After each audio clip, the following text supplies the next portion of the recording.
what's new? It's not the graduation anyone wanted, but Governor Mike Dewine gives some advice to the class of 2020 on how to celebrate safely.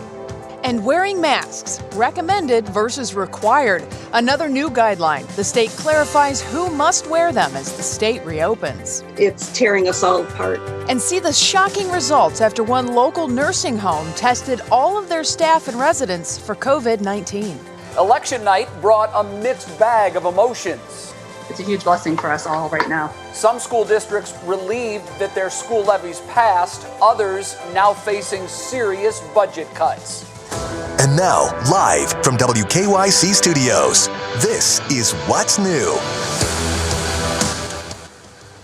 Happy Wednesday, Northeast Ohio, or as I like to say, we are halfway to Friday. Thanks so much for choosing What's New. I am Jay Crawford. Now, Betsy, in week number 6, coming to you from Studio J or my basement, my man cave.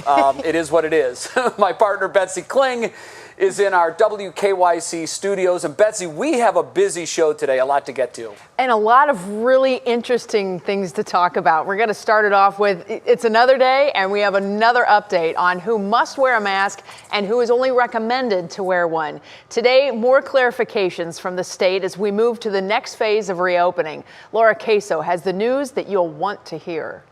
And this is so important because it affects all Ohioans. The lieutenant governor announced today that all employees at Ohio businesses are required to wear a face covering while on the job. However, there are some exceptions for an employee in a particular position who might be prohibited by a law or regulation. If it's against best practices, violates safety, or if an employee is sitting alone. Keep in mind, if you are a customer in an Ohio business, you should wear a face covering, but you are not required. We want you to comply not because it's a government mandate. We want you to comply because you care about each other. And as a practical matter, the faster we get through this, the faster we get on to phase 2 and phase 3. When I see you wearing this, I know you're really not doing this for you. You're doing it for me. You might be doing it for my child who's immunocompromised. You might be doing it for my parent. The governor says creating a mandate for all Ohioans is simply something that not everyone will accept. Some we know calling it offensive. The governor does still strongly suggest that all of us wear a mask if we can. Again, big news coming out of the press conference today. Back to you. All right, Laura, thank you very much. Governor Dewine also talked today about the harsh realities of the upcoming graduation season. This one will be unlike any we've ever had before. Before I get to more on that, I want to share part of a very emotional letter that the governor read today. His son-in-law, Bill Darling, actually wrote it for his track team in a Columbus suburb. Listen. You gave up most of your last semester of high school. You gave up normal graduation, grad parties, and prom. And you gave up your last track season. It would be far better to look at not what was taken away from you, but what you gave. You gave it up to save the lives of your fellow Ohioans. You gave it up knowing that in all likelihood, you may have been fine, but others, would have been in peril. It's very well said by the governor's son-in-law. It's a beautifully written letter.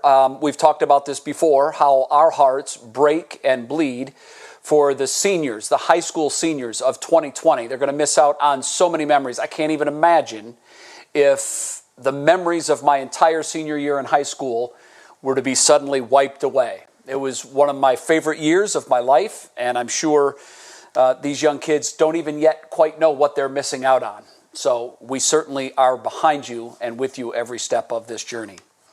Now, here's what the governor has laid out as to how he thinks these graduation celebrations should proceed. His first choice is a virtual graduation. That obviously would be the safest choice. Another option is a drive-in ceremony where students just drive to a designated location and at a certain time and get their diplomas there. And last, a small gathering of 10 people or less.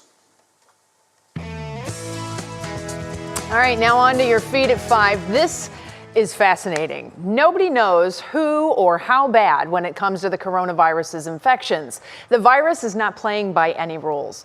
Obviously, nursing homes have been keenly aware of the toll COVID-19 can take, but even inside these medically fragile and tightly secured communities, the virus may have been spreading without symptoms. 3 News investigator Rachel Polanski has been at the forefront of it all, and today she shares some of the startling test results from an Akron area nursing home that conducted its own widespread testing in an effort to save more lives. Communicare, which owns 90 nursing homes around the country and 13 right here in Northeast Ohio, plans to test all of its residents and staff at all of its facilities. They started that process by testing everyone at the Colony Healthcare Center in Talmadge. And get this, more than half of the residents and several staff tested positive, even though most of them did not have any symptoms.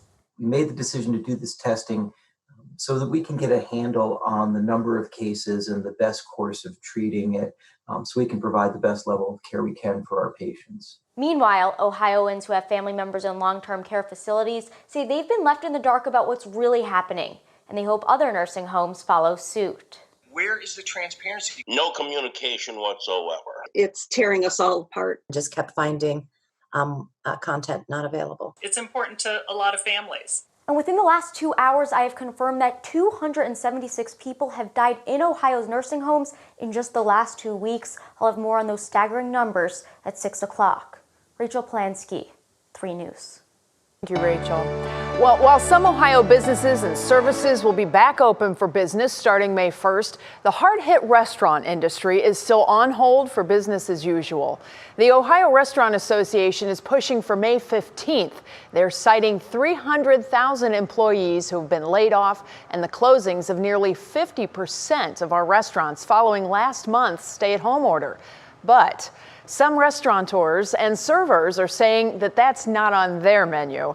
They want the state to issue guidelines on how to operate safely, and they question how they'll be able to maintain safe distances.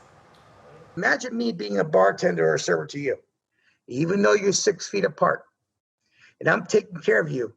I'm still serving you your drink. I'm still bringing you your plate. Am I 6 feet apart? No. Because I'm putting you at risk, your husband at risk, your kids at risk.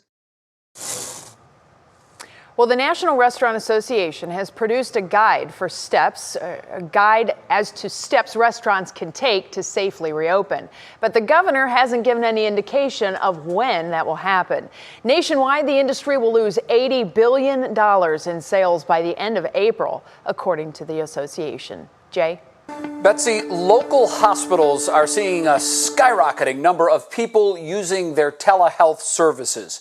For those that haven't used it or you're not sure what it is, it's very simple. Telehealth and telemedicine appointments are when you use a video chatting service to see and hear your doctor and discuss your health condition that way. Doctors say even though they can't physically touch you, they can ask more questions to help diagnose you, and that the quality of care is essentially the same. We are still able to use the resources at hand to help deliver at least the advice of, do you need to come in? Do we need to lay hands on you and get a better exam? Or with the information we have, can we help you stay at home, stay safe, and feel confident in the care you've got? Another huge advantage to the telemedicine appointments from home is they're huge time savers. You don't have to block out time to drive to and from and look for parking and all of that. It's very easy to use. I've done it, and they are awesome. I think we're looking at the future of healthcare.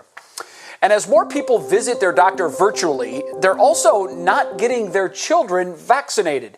More than 117 million children in 37 countries may actually miss out on getting their measles vaccine because of the fear of COVID-19. This is according to the Measles and Rubella Initiative. In fact, Cleveland Clinic Children's saw that drop at the end of March. But the clinic says if you're not getting your kids vaccinated, you're missing the entire point of everything we're doing right now. We know that measles still exists. We know that pertussis or whooping cough is still very common, to name a few. And so it's really important that families recognize we don't want to create by mistake, inadvertently, an epidemic of vaccine preventable illnesses. The clinic now has 7 designated well visit sites that are specifically for child vaccinations. Anyone bringing their child in can be screened for COVID ahead of time, and appointments are staggered so you're not waiting with anyone else for your appointments. Betsy? Well, we are sneaking up on 10 after the top of the hour. We're going to get caught up with the other news headlines happening today. Russ Mitchell over at the news desk with more on that. Hi, Russ. Hey, Betsy. Good afternoon to you, and good afternoon to you at home. The city of Akron is bringing back 135 of its workers beginning Monday. Those coming back work in a variety of departments, including street maintenance and tax collection. Employees will wear face masks in public areas. 319 other employees will remain on temporary leave. An experimental drug has proven effective against the coronavirus in a major study. Gilead Sciences drug remdesivir shortened the time it took for patients to recover by 4 days on average. Health officials are calling those findings significant. And President Trump's suggestion that China compensate the rest of the world for, quote, mishandling the coronavirus outbreak, end quote, is getting a strong response. China is calling the president's assertion preposterous and essentially blackmail, saying you cannot blame a country for simply being the first to report a disease. And Betsy, that is all at 5 o'clock. I'll see you back here at 5:30. All right, we'll see you in a bit. Now let's take a little break from coronavirus. Last night was a big night for many local school systems. Some got major wins by passing levies, others not so much. Our Brandon Simmons has more on what's next for our school districts. Because of coronavirus, school district officials have been forced to wait a little longer than usual to know how much funding they'll be getting from their communities. Cleveland Heights University Heights local schools had a $7.9 million levy on the ballot, but it was voted down. Superintendent Elizabeth Kirby says in a statement they're already making $2.5 million in cuts to staffing and operations, and more are likely on the horizon. In Euclid, they're still waiting for final results in a tight race. Still, they're facing a similar situation. Next school year, the district will cut 17 teacher jobs and 14 elementary tutor positions. The future of Willoughby Eastlake schools was also in limbo until votes came in last night. The community supporting a crucial levy to keep busing and bring back extracurricular activities that were cut after the last levy failed. District leaders and parents alike excited about the future. Well, our biggest fear was for the levy to fail, and then we'd have to look at alternatives for our kids, whether that would be moving or going private. It's a huge blessing for us all right now. So we'd already cut $2.5 million, and then would have been forced to make an additional roughly $5.5 million more. It's with great gratitude that I'm thankful to our community. Superintendent Steve Thompson says those extracurricular activities such as sports, band, and choir will be back this fall, including middle school athletics. Thompson says the only thing that would stop them now is if protocols for coronavirus continue into fall. I'm Brandon Simmons, 3 News. Thank you, Brandon. Well, coming up, Major League Baseball in the on-deck circle, how it could be played this year. And the plan includes abolishing the American and National Leagues for the season. Isn't that going to be interesting? Stephanie, what's been clicking in Cleveland? Betsy, this isolation stuff is not for the faint of heart. We will tell you where Cleveland ranks among the best and worst cities to quarantine in coming up. Now let's check in with Matt Wentz on the weather. Hi, Matt. Stephanie, it was a beautiful day today. I don't need to tell you that. We reached the 70s across the majority of Ohio. Most hours were dry, but that's all about to change. I've got the radar for you coming up.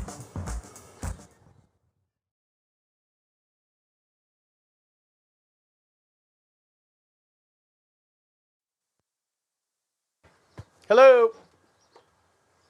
1, 2, 3, 4, 5. 1, 2, 3, 4, 5.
Okay. It's still not working, Al. I don't know why. I just updated the app. It's not working. So this is it. Mic check 1, 2, 3, 4, 5, 6. Rain across the area tonight and tomorrow as well.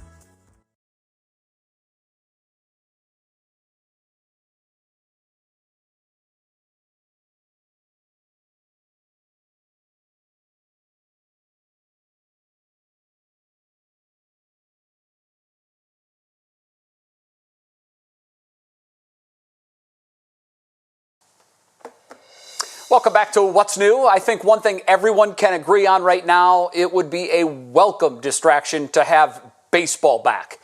It would be a huge step towards returning to normal, but what might a baseball season look like that actually wouldn't even start until July? Let's bring in 3 News sports director Jim Donovan right now. Jim, one of those plans would completely change the structure of Major League Baseball as we know it. Pretty interesting to think about how this might go down. Absolutely, Jay. I got to give it to Major League Baseball. They're doing everything possible to get some kind of a baseball season in play this year. The latest plan today would wipe out no more American League, no more National League, at least for this one season. Instead, we would have 3 10-team divisions, a West, an East, and a Central. The Indians would be in the Central. The plan would be that baseball would start a regular season at the end of June and no later than July 2nd. They are looking for a regular season of between 100 and 110 games. The Indians would be in that Central Division along with all of their rivals, typically in the American League Central, and then you would take the National League Central and put them into the Division 2 along with the Atlanta Braves, and there you would have your 10 teams. There are 3 base areas for the 3 divisions. The West would be in Arizona, the Central would be in Texas, and the East would be in Florida. But the eventual goal is to get these teams to play in their home cities. So the Indians would play back here in Cleveland in an empty Progressive field. And that's important to mention. They would hope maybe by the fall, maybe some fans would be allowed into the games. Now, here's what has to happen here. There would be a World Series. The World Series would be pushed back until late November into December. Wouldn't that be amazing? The key things here, it has to be safe. That's the main thing, is it must be safe, and so tests must be available, readily available to keep everybody happy. They want the teams, Jay, to be able to play in their own cities so that the players are not quarantined from their families. There was a lot of pushback when that was an original plan of Major League Baseball. And then the big key is this. The players are going to have to accept pretty sizable payroll reductions. They're going to take salary hits because, after all, with no spectators in the stands, the owners have no ticket revenue, no concession revenue, no parking revenue, no revenue. And that's the plan right now. All right, very interesting. It's also going to be interesting to see how you actually form a playoffs with 3 divisions. You have to have an even number of teams if you're going to have a playoff format. All to be determined, I guess. Jimmy, thank you very much. We'll see you at 6 o'clock. All right, Jay. Pretty neat. All right, from Jimmy's house, or Jimmy's farm rather, to Matt's house for weather. Matt, with the weather that we've had so far this April, I imagine that we would have seen a lot of Indians games postponed because it hasn't exactly been baseball weather yet. And keeping with the baseball theme, your weather word of the day today is strikeout. See if you can fit that into your forecast. Okay, will do, Jay, for sure. Yeah, I would imagine this would have been a pretty bad April to play baseball, given the amount of rainy days we've had, the cold conditions. I don't think they would have had any revenue anyway from all the fans staying home. But, boy, we have turned a corner today, haven't we, Jay? Emmy just gave me a weather report from the living room. She said, Dad, it's windy out. And she's absolutely right. That wind continues to gust as the slow pressure moves in. So let's get to your forecast. We've got a rainy evening ahead. The showers and thunderstorms, they've come and gone. We haven't any storms today, but we've had these hits of rainfall, and now it's really going to turn rainy across the area. You can see some of that heavier rain moving in out ahead of that cold front, really focusing in on the Cleveland metro area right now. A general light to moderate rain will move through. That stretches down towards Medina, and then the heavier stuff heading into areas near Willard and Mansfield and Belleville. As we go up the I-71 corridor, it is going to be a rainy go of it, not just there, but across all of northern Ohio tonight. The bigger picture, an area low pressure continues to swirl its way through areas of Indiana. We are on the warmer side of that. You can see the temperatures as we were well into the 70s today. Compare that to the backside of it where the wind is out of the north in Chicago. It's in the 50s with a cold, raw rain, and that will be our picture as we go into Thursday, Friday, but it's going to take its time swirling through here. So look at temperatures still in the 70s today, 72 Akron right now, 74 downtown, a little bit cooler as you get that rain-cooled air back towards Mansfield, but overall no one is striking out here this evening in terms of temperatures. The winds continue to gust anywhere from 20 to 30, even 40-mile-per-hour gusts off to the west. Those will continue tonight as we go throughout the evening. National Design Mart hour-by-hour forecast. Let's track that rain through. You can see we're pretty socked in here as 11 o'clock tonight. The rain will eventually become more scattered as the front pushes east and we wait on that low pressure to swirl through. There's not many miles separating both, but still, we may have some dry hours tomorrow morning, and then tomorrow we're going to have on and off rain pretty much all day, a decent breeze. Temperatures will be cooler than today, but still manageable in the 50s to near 60 degrees, and you can see how that whole system swirls its way through here tomorrow night, and then Friday, that's the cold part of it as we continue with some showers, especially early in the day. Temperatures are going to struggle to get into the 50s as we go into your Friday afternoon, so steps cooler from here. But how much rain can we expect? Anywhere from about a quarter inch to a half an inch tonight, and then we'll add to that as we go in the day Thursday. We could total over an inch. Universal Windows Direct 7-day forecast, cooler over the next 2 days with rain. That sets up a beautiful weekend across northeast Ohio. Until Sunday, we bring in some showers and storms in, and next week looking cooler as well. All right, we'll be back with another check of that forecast and more what's new after the break.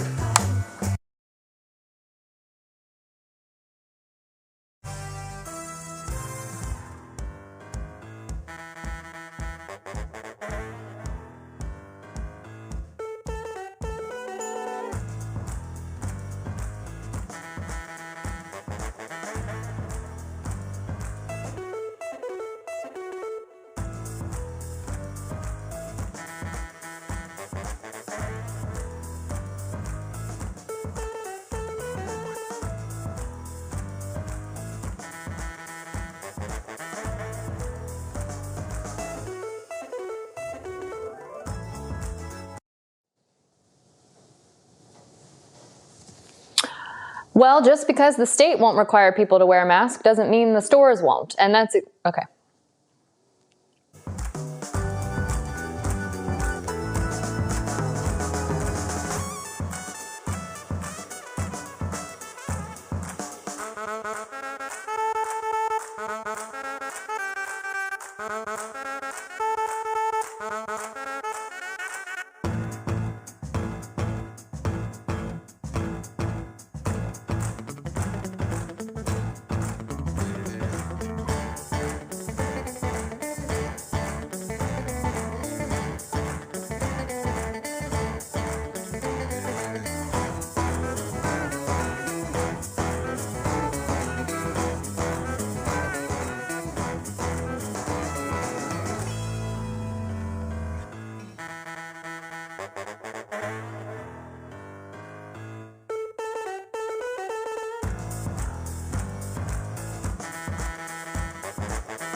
Stephanie Haney is going to join us now with a look at what is clicking in Cleveland. And Stephanie, I have to say, Monday it started off with masks are required to be worn. Then yesterday there's difference between recommended and required. Today there's some new guidelines, but you're saying people are clicking on the idea that maybe there's other options as well.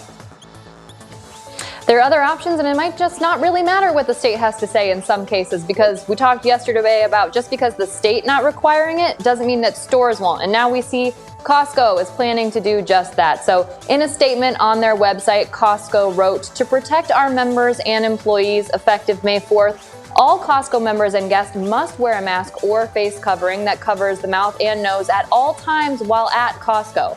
So there you have it. But that doesn't apply to children under the age of 2 or to people who are unable to wear a mask or face covering due to a medical condition. All right, so we're pretty resilient here in Cleveland, and that's a good thing because apparently this city is a tough place to do the quarantine thing in. That's according to analysis from the career resource site Zippia. Zippia released these rankings based on average apartment size, access to broadband internet, according to the U.S. Census, where we are especially not great, and then also park access per person and takeout and delivery options on DoorDash, which, by the way, is the area where Cleveland did especially well. So based on all of this, the best places to quarantine are first, Scottsdale, Arizona, second, Irvine, California, third, Las Vegas, Nevada, and bringing up the worst, as we said, Cleveland ranks number 3, just ahead of number 94, Tucson, Arizona, and then dead last at 99 is Newark, New Jersey. We also have another update for you, though. Here's some good news. Might be a tough place to quarantine, but if you're missing those Cleveland Indians games March and April, they have now updated their refund policy just like Ticketmaster. So for the March and April games, you can get a refund. You need to call 216-420-HITS. That's 4487. And you also have the option, Betsy, to get a credit with a possible 10% bonus. And we've got all of those details on WKYC.com and our WKYC app. All right. Thank you so much, Stephanie. Sounds good. Well, still to come here on What's New, wearing masks. The state clarifies who and when they will need to be, who will need to wear them, when they're going to need to be worn. And that's if you're not staying in the stores, I suppose. The whole thing is it a good or a bad idea? Coming up, we're going to look into more of what folks are saying on social media. And vending machines can dispense more than just candy, where protective equipment is being dispensed from a machine. I think a lot of people already know there's other stuff than just candy in a vending machine. And passenger safety, a look at what airlines are doing to keep you safe on flights. But will it last?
And now, live from WKYC Studios, this is What's New.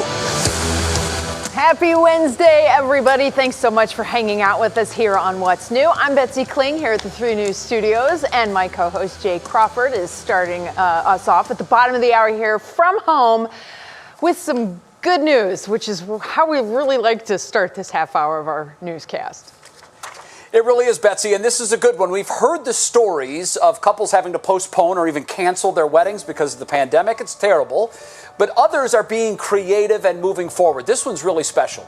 Kelsey Brooks and Eddie Smith planned a small ceremony in Utah, but it turned into a celebration in their kitchen, and they needed an officiant. So, who stepped up? Kelsey's boss did, who just so happens to be the chairman of urology at University Hospitals. He led the ceremony virtually. To be able to do it in a kind of informal setting and make it spontaneous and fun, and we laughed, but we also had some serious moments. So it was a kind of a spur of the moment decision. Yeah. Dr. Ponsky just jumped on board, and when he said he was ordained, we were like, of course you are, because if anybody knows him, he has a lot of talents. He most certainly does. Dr. Lee Ponsky says that Nurse Kelsey is his right hand and runs his entire work life. Eddie and Kelsey, congratulations to you. They plan to travel to Utah later and also have a party to celebrate the union in the right way. I love that story. Coming together any way we need to, doing whatever it takes to get it done, Betsy. Right, and it takes some of the stress off. I mean, one of the most stressful things is making sure you talk to everybody. It's done. Absolutely. And Betsy, imagine the savings, right? Big time, definitely. Very big time. All right, thanks, Jay. Appreciate it. Well, now it's time for our top talker. Governor Mike Dewine is making a lot of buzz about who must and who must not, or who doesn't have to, as far as the masks go. You know what I'm saying? On Monday it was everybody has to. Yesterday it was, well, some have to, most are recommended, and it's still kind of just jumbled up and in the air. Lieutenant Governor John Husted, however, stepped up to set the record straight today. First of all, for Ohioans, when you are a customer in an Ohio business, you should wear a face covering. You should do that. But you are not required to wear a face covering. Well, there you go. Face coverings are required while you are on the job, but there's some exceptions, like if it violates a company's safety policy or for health reasons. The bottom line, according to the Lieutenant Governor, Ohioans should wear masks not because it's a government mandate, but because you care about each other. It's the right thing to do. Well, this announcement is obviously going to be getting a lot of people talking on social media, and our digital anchor, Stephanie Haney, has been keeping an eye on all the chatter today. So, Stephanie, what are people saying? Betsy, it continues to be a very hotly debated topic on whether the state should actually require people to wear masks. So let's dive into what some of the people are saying. Twitter user Robin Beth Scher, she has been asking Dewine to please mandate the masks to protect our essential workers and everyone else, saying that where she lives, where there's about 30,000 people, no one is wearing masks, not even in the supermarkets. And she says people are not going to wear them unless they are required to. Now, directly to that point, this Twitter user Beth says she's not wearing one now, and she won't wear one in the future, which has upset some people, like user Katie, who replied, "Good luck going to stores that will require them." Now, as we said, that's certainly possible, but then again, this user pointed out that at the stores that have been open since the lockdown, people are still showing up in large numbers without masks required, and from what they see, barely anyone is using them. So I can tell you from what I've seen at grocery stores downtown, at this point, masks aren't required, and a good number of people are not wearing them, but they also have those plastic barriers in place. So it definitely remains to be seen what stores are going to require moving forward and the broader stores that will be open, Betsy. I think the interesting thing is the customer versus customer encounter, because there is some side eye and some shade being thrown between people. And I think it's going to be one of those things that we're all just kind of policing ourselves. So we shall wait and see what happens. Thanks, Stephanie. Well, it's time now to check in with Russ Mitchell for more news headlines here at the bottom of the hour. Hi there, Russ. Hey, Betsy, no masks for us yet, right? Well, we are socially distant, and they said that if you sit alone in your place of work, that you don't need to wear a mask. So. Okay. I like Pretty it. solo. Thanks for You're verifying way over there. that. Okay, I'll just stay over there. Thanks a lot. Good afternoon, everyone. This is the beginning of high season in Italy, which normally means tourists everywhere, especially along the coast. But take a look here. Beaches and hotels are closed, resorts deserted. They are normally booked from now into the fall. It is estimated the Italian economy will take at least an 8% hit. Starbucks hopes to have 90% of its stores back open by early June, but with modified service. Again, it's 90%. More curbside pickup is in the works, and there likely will not be any seating inside. Starbucks also says it will debut its new spring beverages as early as next week. And check these out. Mattel's Fisher-Price brand just launched its Thank You Heroes line. The action figures feature doctors, nurses, grocery store workers, and delivery drivers. Proceeds will go to first responders first to support healthcare workers. And Betsy, I saw you give that a thumbs up over there. That is pretty cool. I love it. I think it's awesome, and I hope a lot of folks will encourage their kids to play. Totally. See you at 6. Okay. Jay? Oh, Betsy, this is a neat story. We've seen vending machines used to sell more than just food before. But how about this? Now they're being used to distribute personal protective equipment. That's right. The machines are filled with hand sanitizer, latex gloves, as well as face masks. It's part of the local government's initiative to give residents face masks when they need them. France has struggled to keep up with the demand for masks. They promised to order 1 billion masks from China last month. Well, we asked you to weigh in on this. We asked on Twitter if you would feel safe getting protective gear from a vending machine. It is a little different.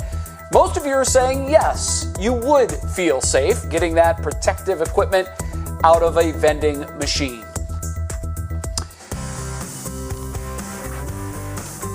Tonight, we're giving a big senior shout out to Kashawn Clark. Kashawn is a senior at Rittman High School. And What's New and 3 News send a huge congratulations your way, Kashawn. We're all very proud of you and wish you the best in the next chapter of your life. And if you have a senior in your life, send us a picture. You can do it on our website, wkyc.com/senior shoutouts. Still ahead on What's New, Kate Hudson is not so happy with her brother Oliver. What did he do? Plus, why AMC is refusing to play Universal films. That and more in your pop break. And Matt, how's the weather? Hi, Jay. A 70-plus degree day across northern Ohio today, feeling almost summer-like, but we've got a fire hose of moisture heading our way. What does that spell for your forecast? Details next. All right, now it's time for our pop quiz. 1 year from today. Hard to believe, but Cleveland hopefully will be hosting the NFL draft. So we're asking you, what year was the first NFL draft? Was it 1930, 1932, or 1936? We'll be right back.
All right, time now to get the answer to our pop quiz. What year was the first NFL draft? The answer, 1936. How about that? Interesting stuff. Can't wait for next year. My gosh, I really hope everything calms down and we get that draft going because we sure have a lot of money invested in it. So hopefully it will continue on. All right, Sibling Rivalry. A supermodel and the troll's success causing a rift. Here's Stephanie Haney with your pop break. Sibling rivalry doesn't go away with age, apparently. Kate Hudson called out her brother Oliver after he interviewed her ex-boyfriend Alex Rodriguez on his other podcast while talking with Andy Cohen on Watch What Happens Live. He didn't even say, like, hey, like, look, I'm thinking of interviewing your ex-boyfriend. Like, is that cool? I don't want to get a no. I don't want to get a no. She seems to have gotten over it, which is a good thing because they still have their own podcast to co-host called Sibling Rivalry. Brothers, you gotta love them. Supermodel Gigi Hadid celebrated her 25th birthday over the weekend with a bun in the oven, according to TMZ.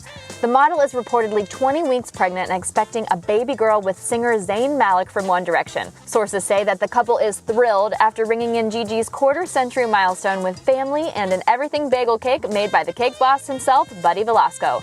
The couple have been on again, off again since 2015, but officially announced their back-on status as of Valentine's Day.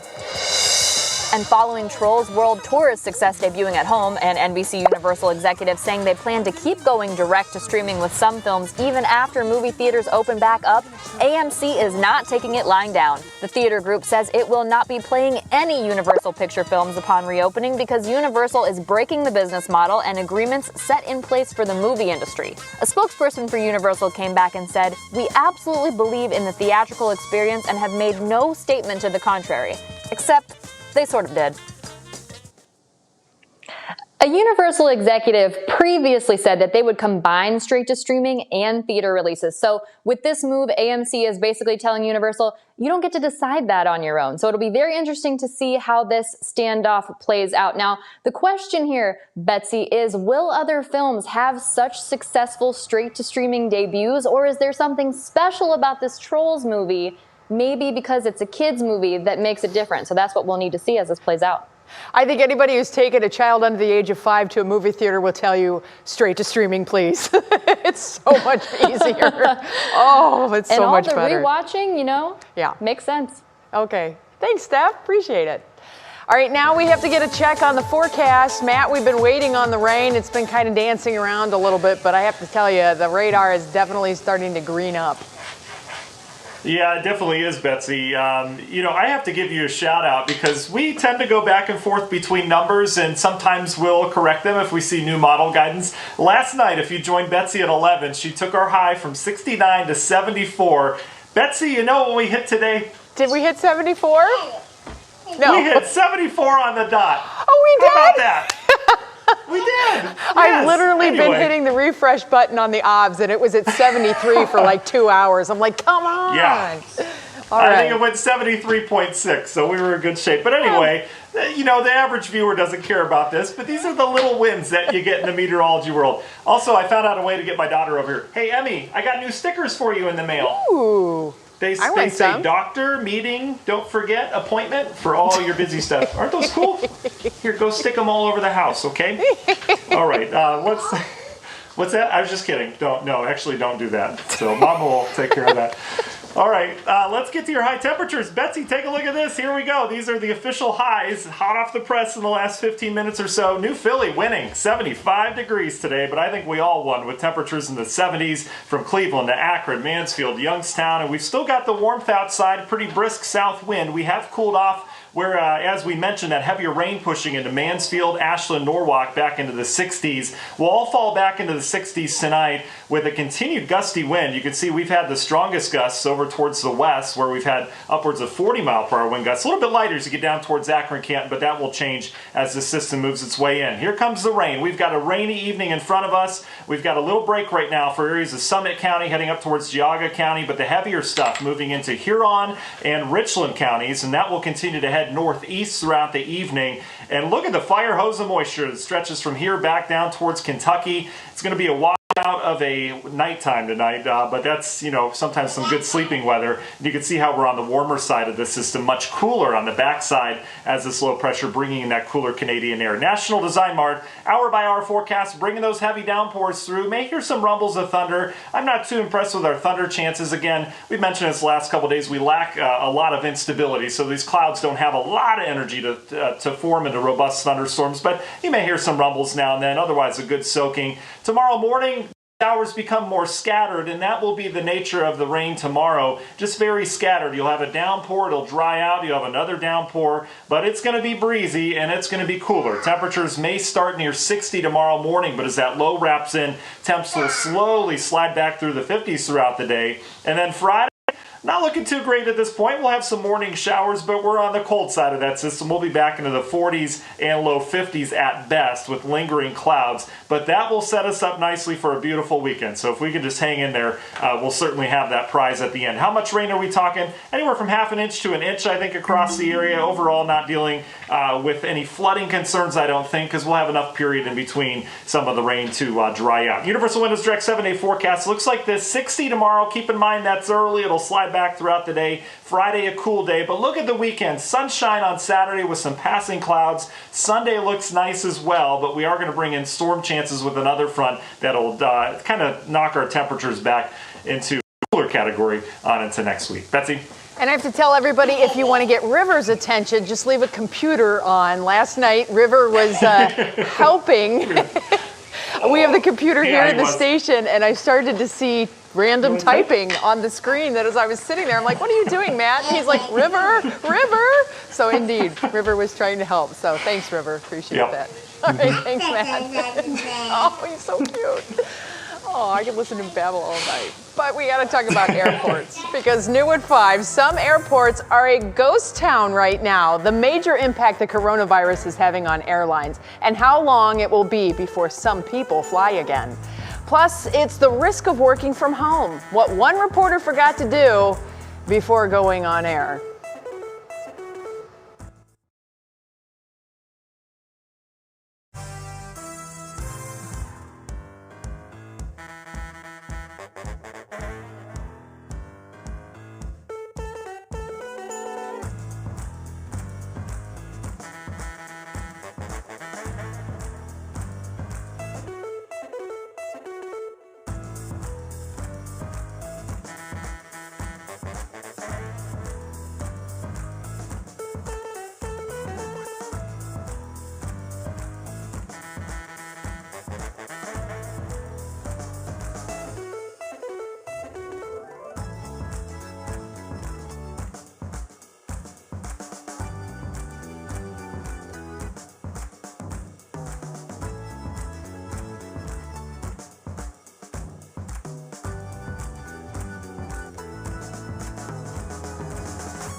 Welcome back to What's New. This is not what you would expect an airport to look like, ever. But this is what Hopkins Airport looks like right now. A lot of planes grounded and empty parking lots. What a bizarre scene that is. Well, it's all part of the bailout talks now that the past 6 weeks we've seen 2,700 planes grounded because the number of passengers traveling is down, get this, a whopping 95%. That's unthinkable. NBC's Tom Costello shares what airlines are doing to ensure passengers' planes remain safe. With empty parking lots, deserted terminals, and row after row of empty seats, the coronavirus pandemic is creating major turbulence for the air travel industry. As airlines deep clean their planes, the president says he's considering directing airlines to administer coronavirus tests to international travelers flying into the U.S. But with a shortage in rapid diagnostic testing, that's not yet possible. That will likely become part of the screening protocol, but we're waiting for that technology to be much more secure. United Airlines already requires crew members to wear masks. Starting Monday, JetBlue will have the same policy for passengers. American is now considering that as well. The airline emailing this video message to flyers overnight, detailing new cleaning measures with passengers and crew members wearing masks. We are rolling out enhanced cleaning practices for aircraft and airports in the coming weeks. But with rules varying among the airlines, flight attendants unions are calling on the FAA to issue an across-the-board mandate. Our top priority on board that aircraft is your safety. But if you don't help us do that, we can't keep you safe. For most, flying these days is a lonely experience. This is eerie. Not one person really to be seen. While the airline industry says the average flight is now carrying just 10 people, there are rare exceptions. Erin Strine found a packed plane on her trip from New York's JFK to Charlotte, North Carolina. It was the first time that I felt truly unsafe, throughout this pandemic. Some airlines, like Alaska, now taking steps to socially distance passengers by blocking off certain seats or rows. But with major companies like United and Delta losing upwards of $100 million each day, it's not a financially sustainable model. With fewer passengers, the world's airlines warn the longer this goes on, the more likely ticket prices may have to go up. Now, remember, the airlines received billions in bailout money from the government, and as part of those talks, the airlines had to agree to keep their employees on through September 30th. 10 airlines right now are receiving that government help.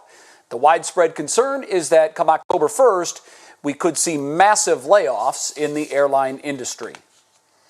Well, as many of us have learned, a huge perk of working at home is comfort. But one reporter got caught on camera in something you probably don't want everyone to see. It is our Worth the Watch, and it's next.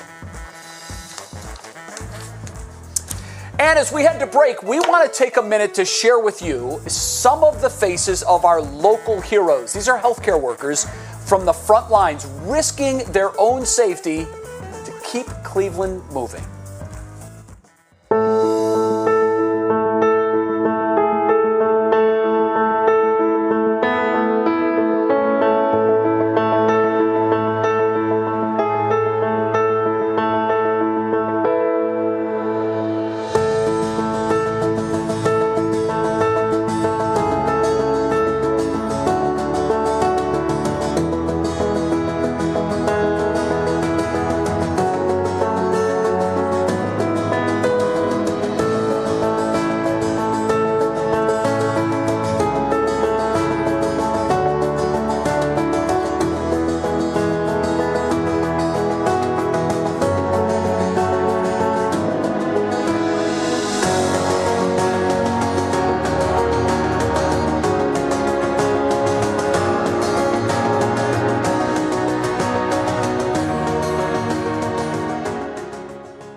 month of May.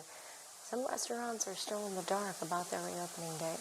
As Ohio businesses continue to gear up to open in the month of May, some restaurants say they're in.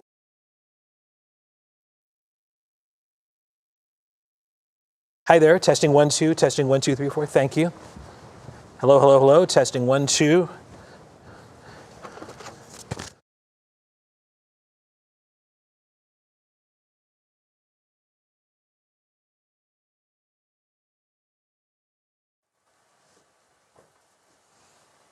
Hi. How are you? Sure. Well, we're glad we're finally getting this information from the health department. I do want to note that they're ignoring 6 weeks of data. These numbers.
Oh, our Worth the Watch is a real gem. This ABC Good Morning America reporter, Will Reeve, is doing his live shot from, of course, his living room. Very professional up top, shirt, jacket, the whole bit. But look carefully.